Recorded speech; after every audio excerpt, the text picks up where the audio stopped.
हमारी तादाद से ज्यादा जो है आपने हमारे नौजवानों के कब्रिस्तान खड़े कर दिए। आप दहशतगर्दों के पीछा करने की जरूरत नहीं है आप लोगों में। जो नफरत के बीज आप लोग बो रहे हैं, उस नफरत को दुनिया की कोई एटमी ताकत भी खत्म नहीं कर सकी। और ये नफरत इस हद तक पहुंच चुकी है जिसकी वजह से आपके मुल्क की बुनियादें भी हिल रही हैं। हम वहां पे नहीं जाना चाहते। अस्सलाम वालेकुम नाज़रीन कराम, अख्तर मेंगल की बड़े अरसे बाद कौमी असम्बली में धुआंधार किस्म की तकरीर आज सब कुछ सामने लाकर रख दिया। अख्तर मेंगल इतने जज्बाती हुए कि कहा आप इस मुल्क के बारे में कब सोचेंगे। इस वक्त बलूचिस्तान जल रहा है, पूरा मुल्क यही बात कर रहा है कि कब जो है मुल्क के अंदर कानून का बोलबाला होगा और तमाम लोगों को बर वक्त इंसाफ मिलेगा।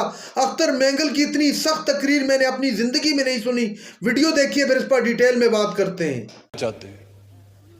हम वहां पर नहीं जाना चाहते जहां पर हमें धकेला जा रहा है, कि जहां पर हम बलूचिस्तान के अक्सर नौजवान पॉइंट ऑफ नो रिटर्न तक पहुंच चुके हैं। आप दहशतगर्दी को तो शायद इन हथकंडों से खत्म कर सकें।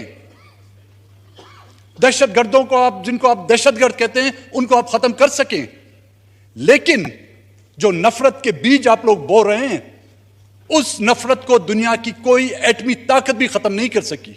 और यह नफरत इस हद तक पहुंच चुकी है जिसकी वजह से आपके मुल्क की बुनियादें भी हिल रही हैं। अगर इस मुल्क के वो हाकिम जिनकी जिम्मेदारी है कि इस मुल्क की बुनियादों को मजबूत करें, अगर वो खुद इसको दीमक की तरह चाट चाट कर खोखला कर रहे हैं, तो इसके जिम्मेदार हम नहीं, पहले भी वो थे, अब भी हुआ है। जेनोसाइड, लिटरली बलूचिस्तान में जेनोसाइड हो रहा है, नस्लकुशी की जा रही है हमारी। वो नस्लकुशी जो 1970 में बांग्लादेश में की गई थी, ये मैं नहीं कह रहा, आपके हमीद रहमान कमीशन की रिपोर्ट कह रही है, ये मैं नहीं कह रहा।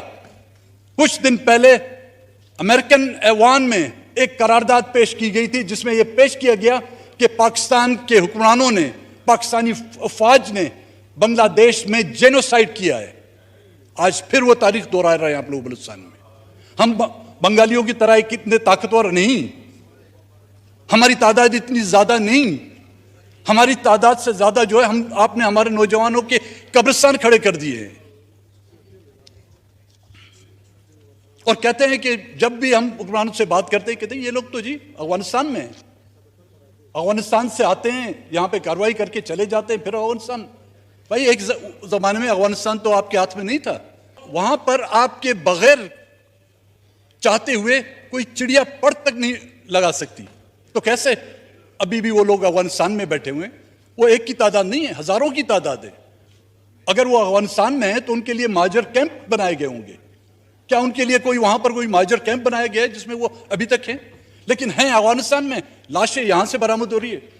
जनाब स्पीकर साहब, इनकी शक्ल सूरत देखिए आप, लगता है ये बलूचिस्तान की पहाड़ों पे नहीं, जहां पर गर्मियों में टेम्परेचर जो है 48 से 50 तक जाके पहुंचता है, लगता है सियाचिन या कश्मीर की पहाड़ों में इन्होंने जंग लड़ी होगी, जिनकी रंगत जो है वो सब्ज होने की बजाय और गोरी चिपटी हो गई है।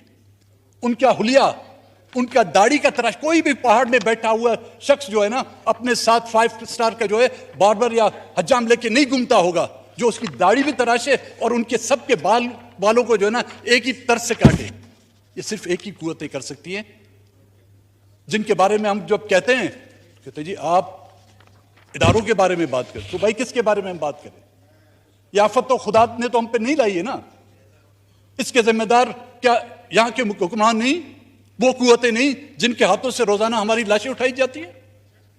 ना धकेले हमें उस स्टेज पर, और एक बार हम लोग उस स्टेज पर चले गए तो फिर वापस आने की फिर हमसे उम्मीद ना रखें।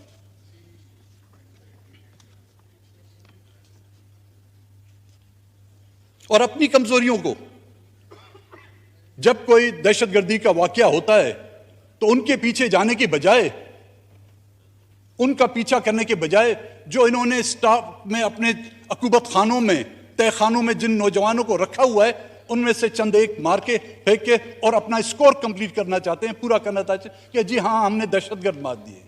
भाई दहशतगर्द आपने नहीं मारे।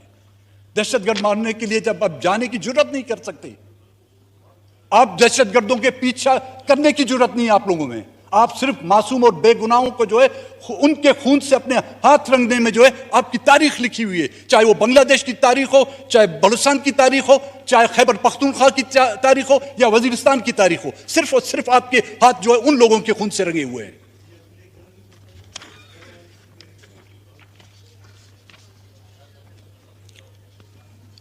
जो आपका 200 है, कोई कहता है 500 है, अल्लाह ही जाने कितनी है।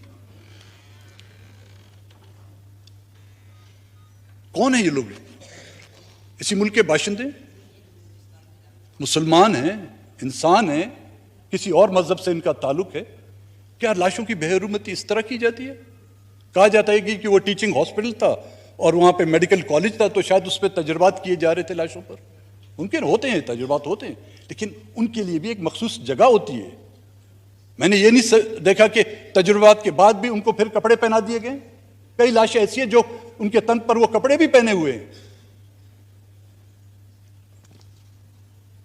हॉस्पिटल की छतों पर नाजियों के बारे में उस दौर में सुनते थे हम, जहां पर यहूदियों को बड़े एक गड़े में जो गाड़ दिया जाता था।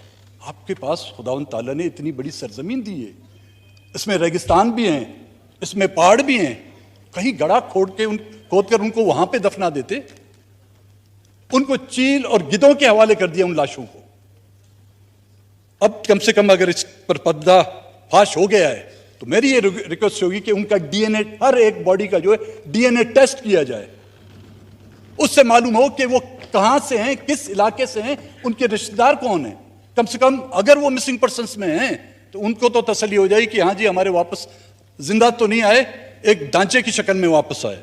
और इसी तरह इस वाकये की ज़ियारत खारान और मस्तूम के जो फेक इनकाउंटर किए जा रहे हैं, मेरी ये गुजारिश होगी जनाब स्पीकर साहब आपसे कि इसके लिए एक हाई लेवल की judicial inquiry commission, Supreme Court के सिटिंग जज के सरबराही में कमीशन बनाया जाए अगर इन मामलात को हल करना चाहते हैं। नहीं तो इस मामलात को आप इसी तरह डील देकर और चलाना चाहते हैं। हमारी सिर्फ ख्वाहिशात और हमारी तरजीहात इलेक्शन, सिलेक्शन और वर्ल्ड बैंक, IMF या एक्सटेंशन हुई तो फिर रहने दें इसको।